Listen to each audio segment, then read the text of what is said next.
Donc cette bataille de Loigny est un véritable tournant dans cette guerre puisque c'est la fin des derniers espoirs pour le gouvernement républicain de renverser le cours du conflit.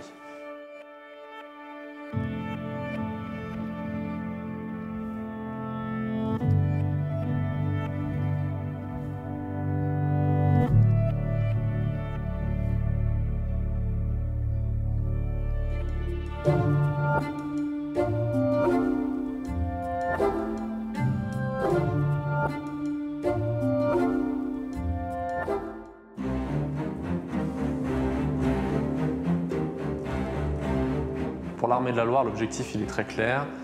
Le but c'est de remonter vers Paris et de lever le siège qui encercle la capitale depuis le 18 septembre. Sachant que les 45 000 hommes de l'armée de la Loire, c'est une armée de briques et de broc, donc des soldats pas forcément aguerris au combat, avec une expérience du feu très récente et parfois même complètement absente.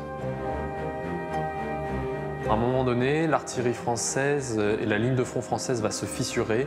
Un régiment avec une expérience du feu très récente va être pris de panique et va clairement abandonner son poste.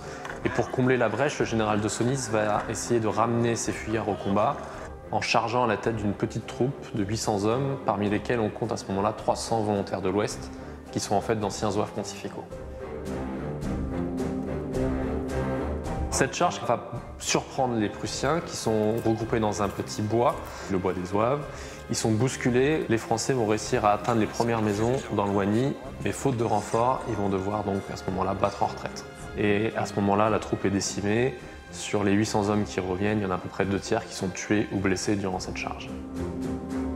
C'est un uniforme de zouave pontifical devenu volontaire de l'Ouest. Cet uniforme-là, donc il est composé d'une capote, d'un boléro qui est vraiment particulier de ce type d'uniforme et d'un pantalon très bouffant qui distingue ces zouaves pontificaux sur le champ de bataille. Cet épisode va transformer cette bataille militaire en un épisode à la fois mystique et héroïque. L'idée, c'est de verser son sang pour racheter les fautes de la France, puisqu'à ce moment-là, pour ces hommes-là, la guerre de 1870 est considérée comme une punition divine. Il y a une locution latine qui résume l'état d'esprit des zouaves pontificaux volontaires de l'Ouest à ce moment-là. Sine sanguinis effusion non fit remissio, il n'y a pas de pardon sans effusion de sang. Donc après la bataille de Loigny, pour l'armée de la Loire, l'espoir de libérer Paris est définitivement éteint. Et donc cette armée de la Loire va être poursuivie par les troupes prussiennes et bavaroises jusqu'à la signature de l'armistice à la fin du mois de janvier 1871.